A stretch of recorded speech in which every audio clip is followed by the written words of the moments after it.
Ito nga pala yung huli namin mga kalupit. Igat at saka hito.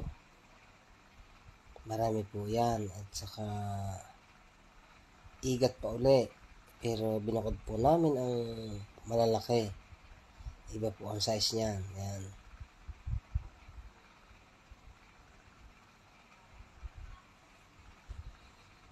Sa maliit,